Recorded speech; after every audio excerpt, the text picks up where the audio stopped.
Before we get into the video, could everyone please subscribe to my Endless Diary Tales channel? Thank you so much. In my previous life, in the 7th year of our relationship, I died in a sudden flash flood. My soul didn't fade away right away. It lingered beside the man I loved. I watched him live in agony, breaking down and crying helplessly over my death. Then I saw him let go of everything, clinging only to the memories of us, drowning in sorrow until the day he died. When he was on the verge of death, he held my photo tightly in his arms and whispered that in the next life, he would never let go of my hand again. When I opened my eyes, I was back on the day the flood had happened. With the memories of my past life, I managed to survive and eventually I married him. But Aaron Miller, the man who once loved me so deeply that he was willing to die for me in our previous life, cheated on me just 5 years into our marriage. Right when I was pregnant, I saw them in the hospital lobby. The woman seemed to be injured, and Aaron was carrying her in from outside, pushing through the crowd as he shouted for people to make way. His expression was panicked. He didn't see anyone, not even me. When he ran past me, he accidentally knocked into me, making me lose balance and fall to the floor. My prenatal checkup slip slipped from my hand and was stepped on by him. The nurse who helped me up handed it back, and I bent down to pick it up, mumbling to myself. His girlfriend, huh? Other people's wives and children are precious too. We'd been together for 7 years and married for 5. Even from behind, I could recognize him instantly. But that girl, I had never seen her before. Maybe she was a coworker, maybe a friend, or maybe just a stranger he ran into who happened to be hurt.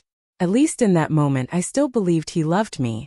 I believed he would never betray me. Still, as if driven by something I couldn't control, I secretly followed them. I saw them again in the orthopedics department. They went into the consultation room together, the door not fully closed. Through the small gap, I saw Erin sitting beside the woman. She had hurt her ankle and was sitting on the chair, crying softly. A clear teardrop-shaped pendant hung around her neck. It sparkled beautifully. Erin sat sideways next to her, holding her hand gently and comforting her. "It's just a light sprain," he said softly. "You'll be fine. It won't hurt for long." The girl was still frightened, and Aaron pulled her into his arms. The doctor lowered his head with a teasing smile. "Your little girlfriend sure is delicate," he said. Aaron laughed, wiping her tears tenderly, coaxing her for a while longer. "Yeah, so dramatic," he said gently. "You cry every single day." The girl pretended to pout, hitting his chest a few times. "Aaron, if you think I'm annoying, if you think I'm too dramatic, then just stop caring about me." Aaron shook his head with a smile full of affection. "Even if you are dramatic," he said softly, "I still like it." Those 6 simple words were enough to soothe her, and even made the doctor chuckle. They looked like a couple deeply in love. While I stood there like a thief, silently watching someone else's happiness, I was frozen in place, not knowing what to do. I had never imagined Aaron would betray me. We had known each other since we were young, both orphans, both abandoned by our parents. The first time we met was in 10th grade. Someone mocked him for being an orphan. He clenched his fists but didn't dare to fight back. That timid, pitiful look of his reminded me of my younger self. So I stepped in and taught the bully a lesson. Back then, I was the girl everyone called crazy, the one teachers thought was a lost cause. Anyone who dared to mess with me, I made sure they regretted it. I told Aaron, "So what if we're orphans?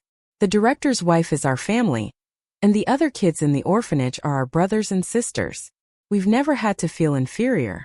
If you can't stand it anymore, I'll throw the first punch and shut them up." Aaron looked at me then.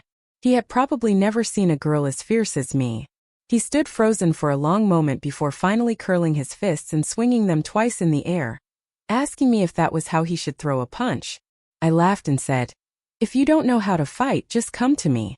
I'll fight for you. Since we're both orphans, I won't even charge you." At first, it was just his looks that stirred me. Later, it became empathy and understanding. His face was truly beautiful, and I had fallen for him at first sight. But because we shared the same circumstances, the same misfortunes, our bond grew deeper. From high school through college, from his appearance to his honest heart, we went through so much together, eventually falling madly in love with no ulterior motives. If I hadn't died in that flood, maybe we would have been happy forever. At least in my past life, that's what I had always believed. I hated feeling tied down, so different from Aaron Miller's quiet, reserved nature. I always wanted to roam the world and see the most beautiful places. That was why my biggest motivation to make money had always been to travel, to free my restless soul. But on one of those trips, I encountered the flood that took my life. In my past life, everything happened so suddenly. The bridge collapsed. The torrent of water swept away so many lives, including mine. When Aaron heard the news, he didn't sleep or rest. He searched for me for 7 days and 7 nights until they found my body. He sat down right there in the mud, sobbing uncontrollably. After that, he kept cutting his wrists over and over, saying he didn't want me to be alone down there, that he wanted to go with me. He went in and out of hospitals countless times. In the end, the orphanage director's wife convinced him to live, to take the love and longing he had for me and use it to keep going. Aaron survived, but it was as if his soul had been taken. He donated all the money he earned to the orphanage and let go of everything else. He clutched my photo to his chest, living in a haze of despair for years before finally dying young. That's why when I realized I had been reborn, I risked everything to escape the flood that had once taken my life. I gave up my dream of traveling the world and tried to become a steady, content woman at his side, never leaving him again. I truly believed our life would be calm and happy like that. But only 5 years in, Aaron, the man who had once loved me so deeply in my past life, cheated. That realization left me not only heartbroken but hopeless, especially because I was pregnant. I lowered my head and stroked my belly. This child had come to me with such difficulty. It was a treasure Aaron and I had longed for all these years. In the beginning, when I felt sick, I thought I was ill. Afraid of being disappointed, I didn't tell him right away. I went to the hospital alone, anxious. After my blood test, I went to see the doctor. He glanced at the test results, then smiled and said to me, "Congratulations, you're going to be a mother." That moment was pure joy for me. So much joy that I could hardly wait to get home to tell Aaron. As soon as I stepped out of the exam room, I wanted to share the news, but I held back. Today was our 5th wedding anniversary, and Aaron had told me he would give me a gift, something I would love. I thought I knew what it would be. A crystal necklace I had wanted for so long, but whose owner had always refused to sell. Last month, Aaron had taken time to fly abroad. Afterward, that person had messaged me cryptically, saying my husband loved me very much and that she was willing to let me have it, wishing me happiness. And yet now that crystal necklace was hanging around another woman's neck. It wasn't just the necklace. At this point, even Aaron Miller was no longer mine. When I got home, I sat on the sofa from morning until night. The steak on the table had gone cold, but the person who was supposed to come back still hadn't returned. At 11:52, Aaron sent me a text saying there was an unexpected issue at work, and he had to travel abroad on business. He told me not to worry and said he'd make up for our anniversary and my gift after he returned. But not everything can be redone a second time. I blew out the candles and threw the cold steak into the trash. Maybe I had already prepared myself for this because when I saw his message, I didn't feel devastated. On the contrary, I even felt a strange sense of relief. At least I had found out ahead of time. That was why today, instead of preparing the candlelit dinner myself, I had gone to a highly rated restaurant and intentionally used Aaron's card to order takeout. Since he didn't come back, the fate of the food was the same as his. It ended up in the trash. The orphanage director's wife used to say I'd been stubborn since childhood, that if I wanted something, I'd go to any lengths to get it. But once I no longer found it important, no matter how deeply I had once loved it, I could let it go without hesitation. I lowered my head to check the time. Midnight. I sat on the sofa, staring out at the pitch-black sky from the balcony, seeing nothing at all. I remembered the phone number of the doctor I had asked for on my way back from the hospital. He had told me he'd be on duty these days, and that whether I wanted to keep the baby or not, I could let him know in advance.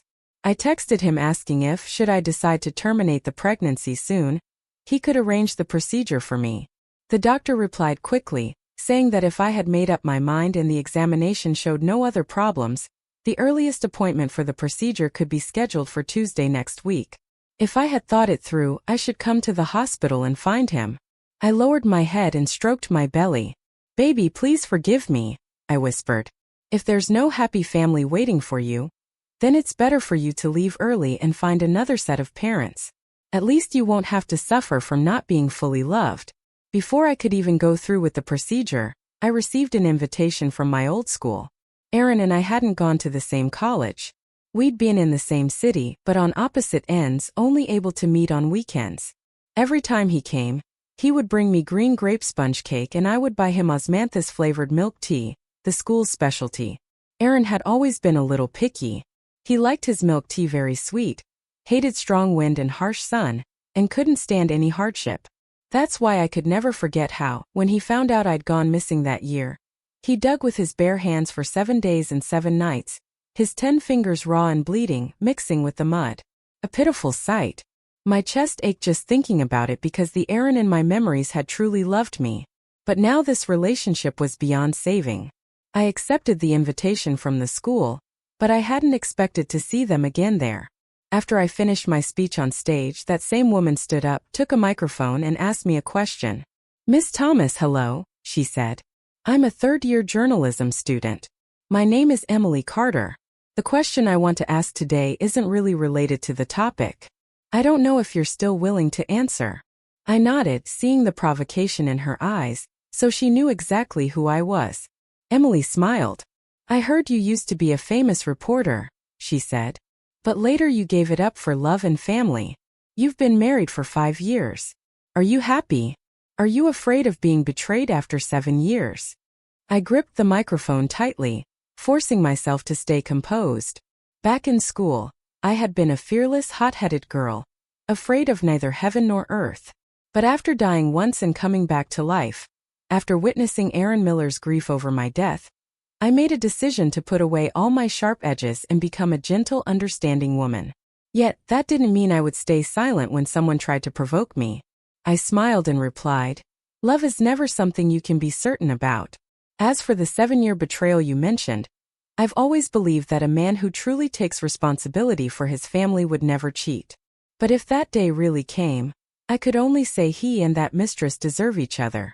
I paused for a moment, then looked straight at Emily Carter. Her face had gone pale. I asked, "Emily, we're both women. Tell me, do you think a mistress should feel ashamed?" In front of so many people, there was no way she could say the one who isn't loved is the real mistress. If she did, she would have been cursed to death right there. So she clenched her teeth, forced out a stiff nod, and even tried to squeeze out a smile. Perhaps angry, Emily couldn't hold back and said, "But if that day really comes as a wife, I think that woman must be pretty useless, not even able to keep her husband's heart." I smiled again. Still better than being the kind of mistress who steals someone else's husband, eating someone else's leftovers without even wondering if they're filthy. People like that make a living picking up scraps and have the nerve to act proud about it. Naturally, the man isn't worth much either. If all it takes is a crook of a finger for another woman to lure him away, he's no different than a stray dog wagging its tail for a bone I threw. Then I feigned surprise, covering my mouth dramatically. Oh dear, that was my fault. How could I insult stray dogs by comparing them to cheating men? Dogs are loyal companions to humans. Cheating men and their mistresses, on the other hand, are just society's trash, filthy even to look at. Don't you agree, Emily? I smiled sweetly at her, feeling my pride refused to let me show weakness before this woman. The fierce side of me I'd buried long ago resurfaced, and oddly enough, it felt like coming home. Maybe from the very start I shouldn't have changed myself into someone I didn't even like, all for Aaron Miller. In this silent battle of words, neither of us truly won. Aaron's betrayal proved he didn't love me enough, so I wasn't the victor. Emily, the arrogant mistress, might have felt triumphant, but she would forever be despised by the world. That wasn't victory either. We were both losers. But I had no regrets. I had loved Aaron sincerely and deeply. He was the one who betrayed me. She was the one who came between us. So no, I wasn't the one at fault. They were. After the event, I walked off the stage and perhaps by fate or irony, I saw them from a distance. Aaron had his back to me, holding a huge bouquet of roses. He bent down slightly toward Emily, reaching out to pinch her cheek affectionately, but Emily put on a pitiful expression, throwing herself into his arms and crying. Aaron wrapped his arms around her, murmuring gentle words to soothe her. I stood frozen in place, unable to move. Emily seemed to glance my way before turning back to him and saying in a voice I could clearly hear, "Aaron, why are you so good to me?" Aaron wiped away her tears, his voice still tender as ever. "Did you forget?" he said softly. "I told you before. Before I met you, I kept having the same dream over and over again. In my dream there was a girl who fell into the water," Aaron said softly. "I risked my life to save her, but she disappeared. In the dream I was in so much pain, so much that I wanted to die. Then I met you. The first time I saw you, you also fell into the water. You and that girl look so alike. Maybe you really are the girl from my dream. And maybe what we have is fate, something destined by heaven." So that was it. I stood rooted to the spot, unsure if I should laugh or cry. I was the one who carried the memories of a previous life. Of course, I knew that it wasn't just a dream, but the pain we had truly endured in the past. Was Aaron's memory of his past life beginning to return? He said he had loved the girl in his dream and then fallen in love with Emily Carter, but he didn't know that the girl in his dream was me. Yet, whether he knew or not, what did it matter now? The betrayal was already real. Suddenly, a sharp pain tore through my stomach. I couldn't help but bend over, clutching my belly, the agony nearly unbearable. Emily smirked. She rose up on her toes to hug Aaron and then looked at me provocatively. She asked him, "So between me and Lily, who matters more?" Aaron didn't have a chance to answer because right then I felt a hot gush of fluid spilling out, running down my legs. Some people gasped, some rushed toward me, and someone caught hold of my arm. Others turned their heads, eyes meeting in panic. "Lily." I heard my name. I didn't move. I just stared at him as he ran toward me. I really wanted to know. If one day he realized the girl in his dream had always been me, what kind of expression would he show? Aaron reached me, his face stricken with horror. "Lily, why are you here?" he asked. That day, I was wearing a long black dress that brushed my ankles. Now my lower abdomen throbbed with pain. Bright red blood streamed down my legs, staining my white shoes at the ankles.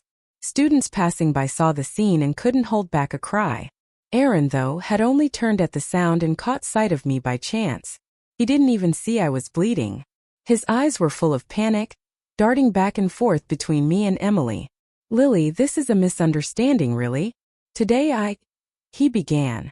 But before he could finish, Emily, who had been standing a short distance away, suddenly collapsed onto the ground with a frightened yelp. Whatever panic Aaron had been about to show vanished. He didn't bother to hide anything anymore. He spun around and ran straight to her. "Are you okay?" he asked, lifting her up. Her knee was badly scraped, swelling in a large red patch and oozing blood. It looked serious. Emily shook her head, glancing at me as two more tears slipped down her cheeks. "It just hurts a little. Could you take me to the nurse's office first?" Aaron's back stiffened abruptly, maybe just a beat too late. I, the wife, legally married to him, was standing not far away, watching him fuss over another woman. He turned back with a guilty expression. "I'll take Emily to the hospital first. We'll talk tonight at home," he said. He didn't give me a chance to speak. As soon as he finished, he scooped Emily into his arms and walked away without looking back. From beginning to end, he never once noticed that I was bleeding, that I was losing our child. I drew in a deep breath as the pain in my lower abdomen grew sharper. I could feel the baby slipping away. The cramps made it hard to stand, and I grabbed the arm of a student passing by. "Excuse me," I managed. "Could you please call an ambulance? I can't bear the pain anymore." In the end, I couldn't keep the baby. The doctor said this pregnancy had been weak from the start, and now the doctor said the miscarriage happened because I'd been under too much stress. She was kind enough to comfort me, telling me I could still have children in the future. But the truth was I didn't feel that heartbroken. I had already decided not to give birth. Now, fate had simply made that decision for me. Losing the baby this way only brought about the same result by another means. Maybe the child too understood that even if it were born, living in a broken family would only be suffocating. Either way, the only bond left between Aaron Miller and me in this world was now completely gone. Because of the miscarriage, I stayed in the hospital overnight. Not a single call or message came from Aaron. That meant he hadn't just failed to come home. He had spent the night with Emily Carter. I was still young and in good health. So the next day, I was discharged and told to rest at home. I didn't bring anything with me. By the time I left, I had nothing left at all except myself. Maybe it was fate, or maybe God refused to let me escape too easily, forcing me to make a decision sooner. At a corner in the hospital corridor, I ran right into Aaron. He was holding a pink thermos cup in one hand and a bag of breakfast in the other. But his clothes were different, not the white shirt he'd worn yesterday. There are some things you shouldn't think too hard about, or you'll only hurt yourself. But unfortunately, I didn't have the luxury of avoiding it this time. Aaron froze for a second, instinctively trying to hide the cup and the breakfast bag behind his back, then realizing how childish that looked. Panic and guilt flickered across his face as he made several awkward gestures before forcing a nervous smile. "Lily," he said, "what are you doing at the hospital? Is something wrong?" That question made me laugh. Really laugh out loud. I couldn't control it. "Something wrong?" I said. "No, I just came to the hospital for fun, having a great time." Aaron's smile stiffened. He frowned. "Don't talk in riddles. If we have issues, we can sort them out. Go home first. I promise I'll be back by noon. We'll talk about everything else later." "Why later?" I asked, my voice sharp. "Because you're in a hurry to deliver breakfast to your mistress." It was early morning, and the hospital hallway was already busy. People loved gossip. The moment they heard the word mistress, ears perked up and heads turned. Aaron's face flushed red as he stammered. "Lily, it's not what you think. Emily and I are just friends. Don't assume the worst about people. When did you become so unreasonable? Every cheating man says that, even when caught red-handed. They twist the truth, lying to themselves just enough to ease their guilt." Before I could even respond, the door to a nearby ward opened. Emily came limping out wearing a patient gown. She was just a college sophomore, still full of youthful innocence. No matter how she dressed, she walked right up to me, smiling sweetly, as if butter wouldn't melt in her mouth. "Miss Thomas," she said softly, "you must have misunderstood him. We're just ordinary friends. We only met at school because of my coursework. If you're upset, please don't take it out on him. Don't embarrass him like this in front of so many people." How thoughtful of her. The perfect gentle mistress. No wonder he liked her. But at that moment I only wanted to settle one thing. Divorce. Emily Carter was just a sophomore. If her classmates and professors ever learned that this seemingly pure and well-behaved girl was secretly involved with a married man, how could she ever show her face at school again? I lowered my voice so only the two of them could hear. "Emily," I said quietly, "you're still a student. If everyone at your university found out that a proper young woman like you was having an affair with a married man, do you think you could still walk across campus with your head held high?" The words had barely left my mouth when I saw both Emily's and Aaron's faces change in an instant, especially Emily Carter. The tension and fear in her eyes were now mixed together. Gone was the carefree air she'd had just moments before. She scowled outright and snapped at me. "You came to school just to humiliate me, didn't you, Lily? You're too cruel." Aaron immediately jumped to defend her. "That's right, Lily. Why are you doing this? Emily and I are just friends. Don't speak carelessly and ruin a girl's reputation. Don't you think you're being too harsh?" "Too harsh?" I echoed. If it weren't for the fact that I'd stopped fighting years ago, if it weren't for how weak my body was now, I truly would have clawed his face then and there. But it wasn't too late. There would be other chances. I took a few deep breaths. My lower abdomen still ached dully. I didn't even dare breathe too hard. I simply stared at Aaron, quietly tearing apart his clumsy lies. 5 days ago I came to the hospital and saw you carrying her inside. You even admitted to the doctor that you two were lovers. Yesterday you said you had to go on a business trip. And yet, here you were at school holding her again. Aaron, I'm not blind. I saw everything. If you had the decency to admit it outright, I might respect you a little more. But instead you pile on lie after lie, accusing me of things I didn't do, calling me cruel, calling me vile. Don't you think you're disgusting? Saying it out loud left me with a faint sadness.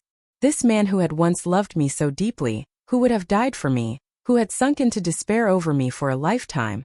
Now with no obstacles and no hardships between us, our love had become worthless. Life and death never allow for perfection in both directions. Maybe my classmates were right all along. Maybe I was born under an unlucky star and deserved to be denied happiness. I fought to keep my expression calm, to look composed. Aaron had already been exposed so publicly. What meaning was there in still trying to hide? Perhaps my words had been too blunt because the man who had been so adamant in his denials finally fell silent. No matter what I said, he knew whether or not I was lying. He raised his head to look at me, gathering back all his arrogance, his eyes filled with guilt. He opened his mouth to explain something, but I cut him off first. I don't want to make an ugly scene, I said evenly. It's already come to this. Let's get a divorce. The moment the words left my lips, I saw Emily smile while Aaron hesitated, even looking a little stunned. Lily, we've known each other for so many years, he said. You just say divorce and that's it. Do you have no conscience? I almost laughed. What then? Should I keep this marriage while you keep a mistress on the side? Wait until you get bored of her and switch to a new one. While I sit at home every day crying waiting for you. Does that make me the one with a conscience? Then I laid out my final condition. You're the one at fault in this marriage. You'll leave with nothing. Is there a problem? I'm not a fool. If someone's gone, they're gone. But the savings from these years, the hard-won stability of my life, wouldn't be handed over to someone else. How could it be? Emily didn't even hesitate before she lashed back, gripping Aaron's hand and fanning the flames. Aaron, you've worked hard for so many years. How can you give all the money to her? How are we supposed to live after this? I laughed. Isn't that what you wanted? You saw how good he is at making money, didn't you? Then start over with him from scratch. Or were you only planning to sit back and enjoy the fruits of someone else's labor without lifting a finger, letting him carry you to the top? Even someone determined has to swallow it down sometimes. No matter how upset you are, you can only grit your teeth and nod. Just like now, Emily Carter gritted her teeth and forced a cold smile. I love Aaron Miller for who he is, she said. Not for his money. Even if he leaves with nothing, I'm willing to build a life with him from scratch. I just feel bad for him that he married a greedy woman like you. Better greedy than a mistress, I answered softly. Then I pulled my phone from my bag and opened a video I'd gotten yesterday. Before going to the hospital, I had deliberately asked a classmate for it. The footage clearly recorded the entire scene. I played it right in front of them. I have only 2 conditions, I said calmly. 1. Divorce Aaron Miller. 2. Aaron leaves with nothing.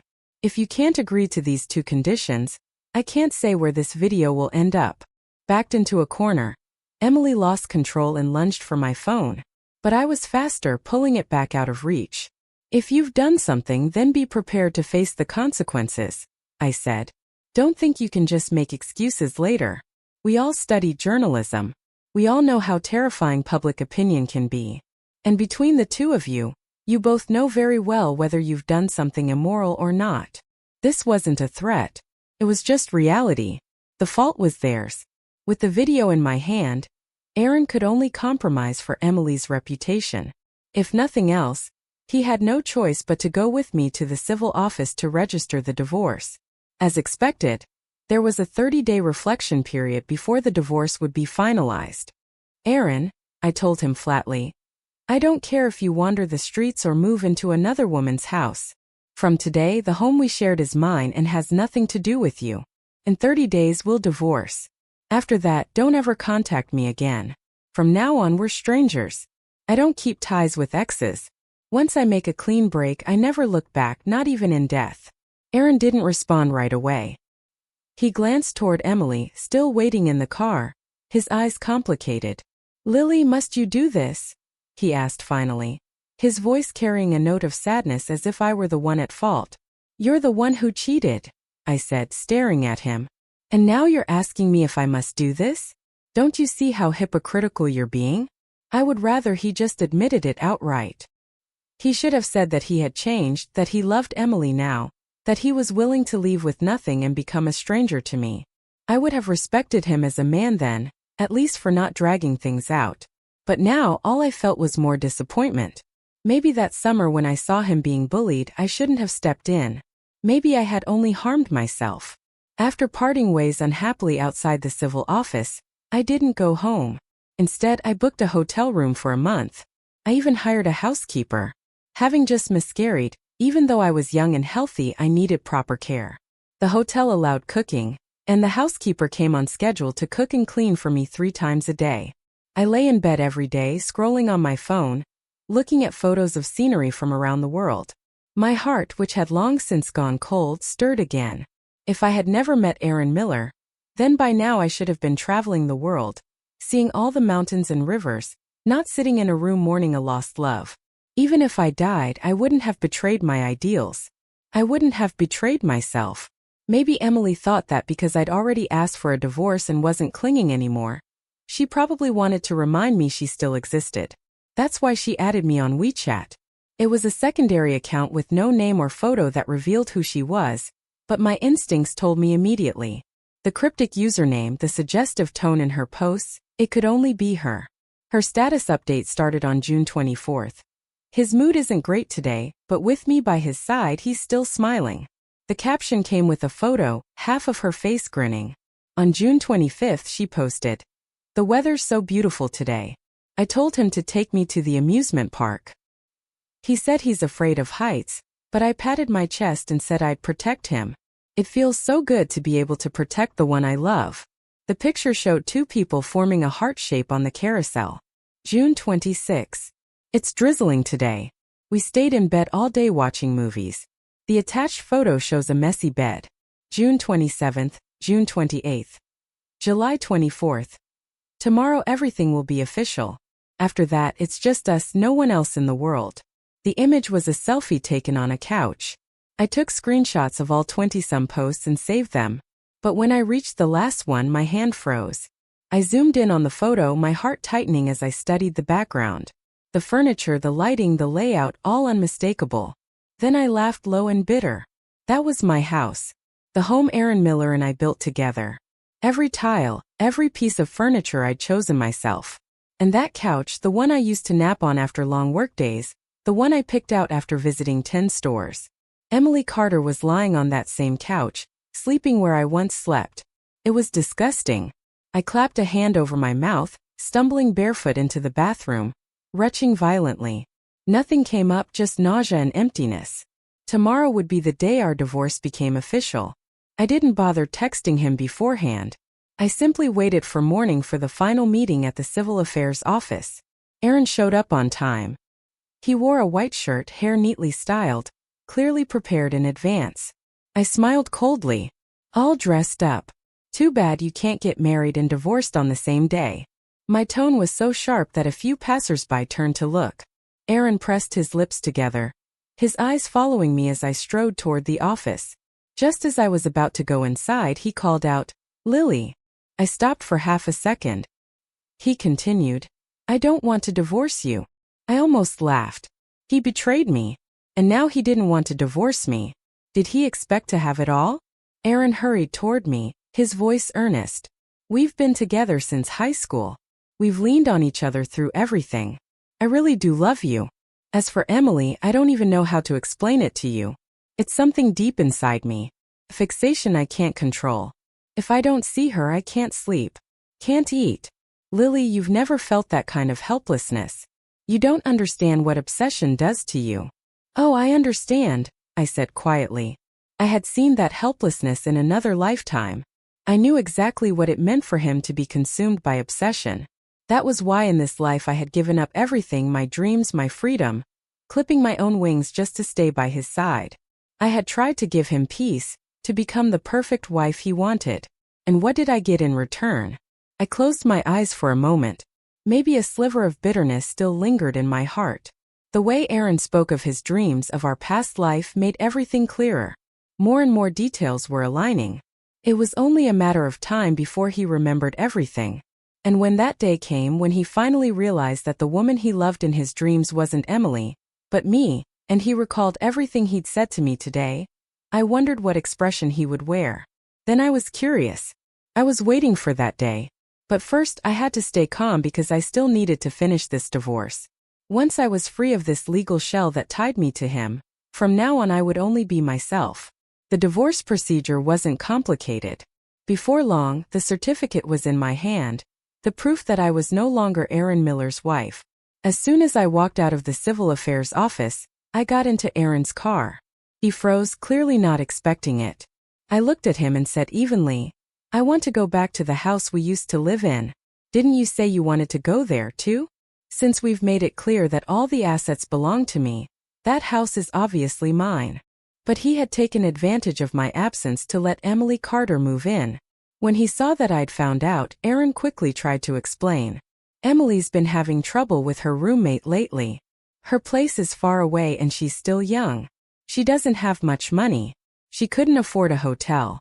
I figured since you weren't staying at the house right now, I'd let her crash there for a bit. I already told her she should pack up and head back to campus today. He spoke so casually as if nothing about this was inappropriate. If this had happened before, maybe I would have felt hurt. But now all I felt was fury. Pure blistering rage. After disappointment came anger. And after anger came clarity. I rubbed my eyes with trembling fingers. Maybe I'd simply been blind before. Blind enough to love someone I shouldn't have loved.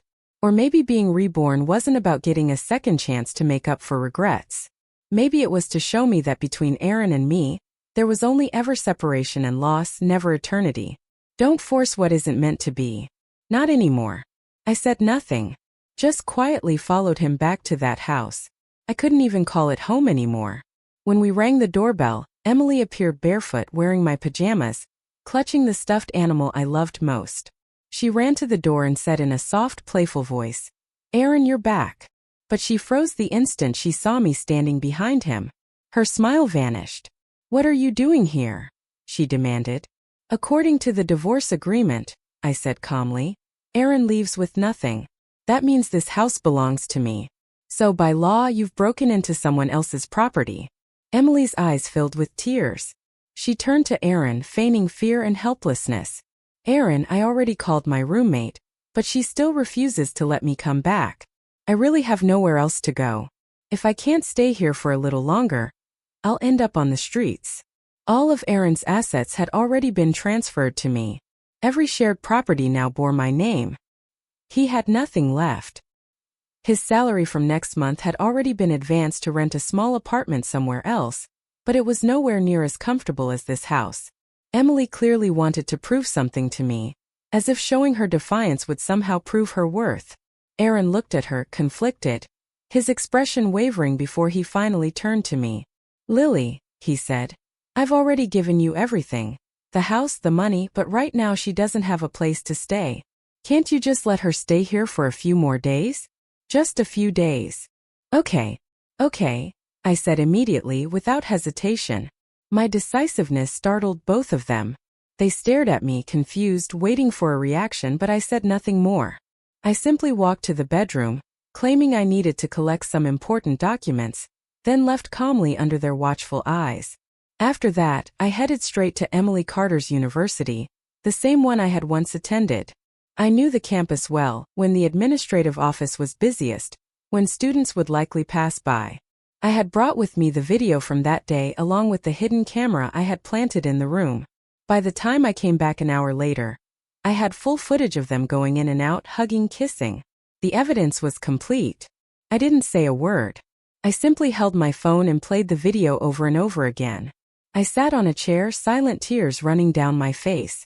People came and went from the office. Students coming to meet advisors, carrying documents to handle paperwork. Every time someone passed by, I lifted my phone a little higher, making sure everyone could see. I also had my prenatal checkup slip and the medical certificate of my miscarriage, every date and detail clearly marked. One by one, everything was documented.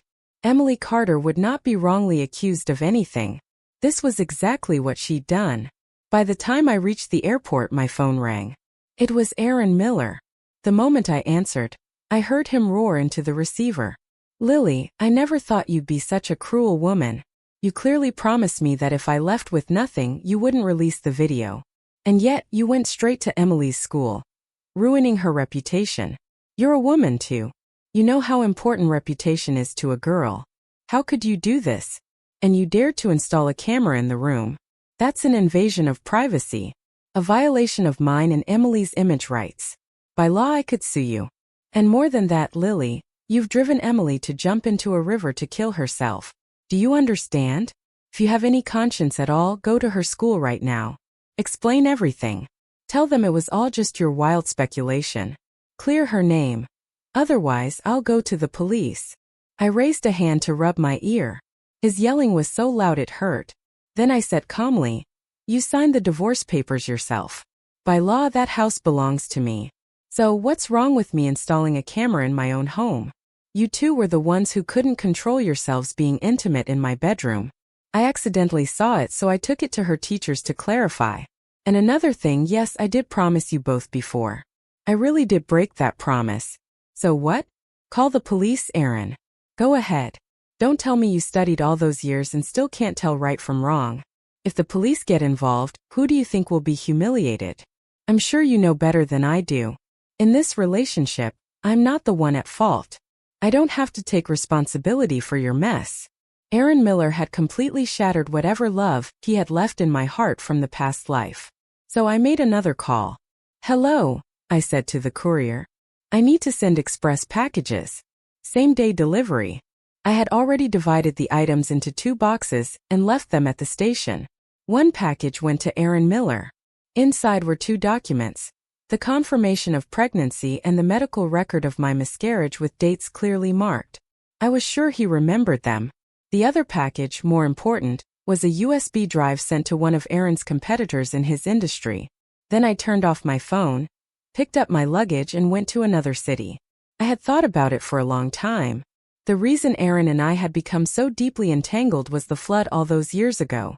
In the same way in my previous life when I became a wandering soul, I had followed him everywhere. That was why I remembered so many things from the years afterward. For example, in 2 months this city would be hit by heavy rain and then a massive flood. Not as large as the one 5 years ago, but still enough to destroy houses and take lives. Because I already knew the time and place, I had come here to write many anonymous letters. After making sure I was safe, I sent those letters to the local emergency management bureau. I had researched countless documents and written the letters formally so they would take the warning seriously, urging them to be vigilant, evacuate residents early, and minimize casualties as much as possible. In short, I had done everything I could to save those people and I didn't leave. During this time, Aaron Miller called me over and over again. I never answered. I didn't even open the messages he sent. After so many years together, we knew each other's personalities well enough. The package I had mailed the day I left was enough to make him live in guilt for the rest of his life. The child we had longed for so deeply. The moment I found out I was pregnant, its father was already with another woman. And on the day I left, the child's father abandoned me too, taking that other woman away. So yes, let him live with guilt and torment. The calls, the texts, the apologies, all of it was just his way to feel better about himself. Why should I give him that chance? I was a cruel woman who had never learned how to forgive. I only wished he would never be happy for the rest of his life. But I didn't expect that we would meet again. The day the flood struck, the authorities had already arranged for evacuations. Yet, some residents still refused to leave. Using my memories from the previous life, I searched for the ones trapped the longest. I didn't sleep for days, working non-stop. And just when I thought it was all about to end, I discovered the last person I rescued was Aaron Miller. He was clinging to a waterlogged plank, shouting for help over and over, holding a little girl in his arms. She wore a blue dress, clutching his neck and sobbing in terror. A part of me, the bitter, darker part, wanted to pretend I didn't see him, but I couldn't ignore the child. Over the past 5 years, I had learned to swim and trained in survival skills. Using those skills now, I managed to pull them both to safety. The moment he was rescued, Aaron threw his arms around me. "Lily," he gasped. "I've remembered everything." Outside the hospital, Aaron stood before me, still in his soaked clothes, looking wretched. "Lily," he asked breathlessly, "when did you realize?" I cut him off, but he only pressed his lips together before giving a bitter smile. He said, "I've been dreaming for a long time. Then I met Emily. I thought she was the girl from my dreams and then we divorced. Those days I barely slept trying to chase that dream, but I could never see the girl's face clearly. After I got the divorce certificate, Emily jumped into the river and I jumped after her. That night, I developed a high fever and had to be hospitalized. Then I saw the medical records you sent me. That night I dreamed of so many things. I still couldn't see the face clearly, But I knew the girl in my dream wasn't Emily. After that, memories started to awaken. I knew this city would flood at this time. I didn't know if it was real or just a dream, but I wanted to come to see for myself. I didn't expect to really find a flood. And when the waters dragged me under, I saw that little girl in the blue dress. She looked so much like the girl from my dreams. At that moment I closed my eyes, and your image appeared in front of me. He stopped, laughing at himself as if mocking his own fate. Then my mind filled with so many images like I'd already lived an entire lifetime. And this life, the one I begged so long to have, the happiness I prayed for, I still lost it with my own hands. By the time he finished speaking, Aaron was crying. In his eyes were hate and pain twisted together. He reached out to touch me, but I stepped back, avoiding his hand. Aaron Miller, I said quietly. I once thought this life was the chance heaven gave us. But now I realize maybe heaven was trying to tell me. Life and death, separation and farewell. That was always the ending written for us. In each other's memories, our deaths preserved the most beautiful images of who we were at the beginning. But now we're both alive. And the love we once thought sacred has, because of you, rotted into something unrecognizable. Aaron Miller, regret doesn't mean you get to start over. There's no future left between us. When you called yourself Emily Carter's boyfriend. When I was pregnant and you made excuses to go with her. When I miscarried and you were still at her side. And all the countless nights I don't even know about. That disgust is something I can never swallow down. As soon as I said this, tears streamed down Aaron's face. He shook his head frantically. Lily, I just mistook the person, but from beginning to end, the one I've loved has always been you. So what? I said quietly. Does that mean I'm supposed to forgive your betrayal? I can't. I'm not magnanimous. I can't forgive the man who betrayed me. I looked him straight in the eyes. You betrayed me first, so I wanted you to walk away with nothing. I used your competitors to completely destroy your career. All your years of work gone. Now you have nothing left. This is my punishment for you. And all the pain and regret you feel now, for the rest of your life, every night, you'll remember it in your dreams. Aaron Miller, I will never forgive you. The child who came into this world and then left will never forgive you. So spend the rest of your life drowning in pain and regret. As for me, I'll go on chasing my dream. I'll travel the world. I have plenty of money now, enough to live my dream without struggling in misery anymore. Sometimes I heard bits of news from afar. In the end, Aaron Miller and Emily Carter still broke up. The uproar I'd caused at her school, combined with her already tense relationship with her roommate, exploded. Her roommate used the scandal to her advantage, and soon the entire campus knew. It even hit the city's trending searches with everyone talking about it. Eventually, Emily was pressured by the school to withdraw and return to her hometown. The girl who had once stayed up all night studying, just to escape the mountains and change her fate, ended up right back at her starting point. As for Aaron Miller, he'd already offended many in the business world. Now, with his vulnerabilities exposed, people crushed him completely. He found it nearly impossible to rebuild his career. In truth, he had no chance left. Later, I caught wind of more rumors about him. Someone had taken revenge, stabbing his body with countless needles until he bled all over, terrifying passers-by. He was rushed to the hospital, but because treatment came too late, he became fully paralyzed. A man completely ruined, but none of that had anything to do with me anymore. I was in another country now, somewhere warm, watching wide rivers surge and mountains rise. For the first time, my life felt truly reborn and beginning at last.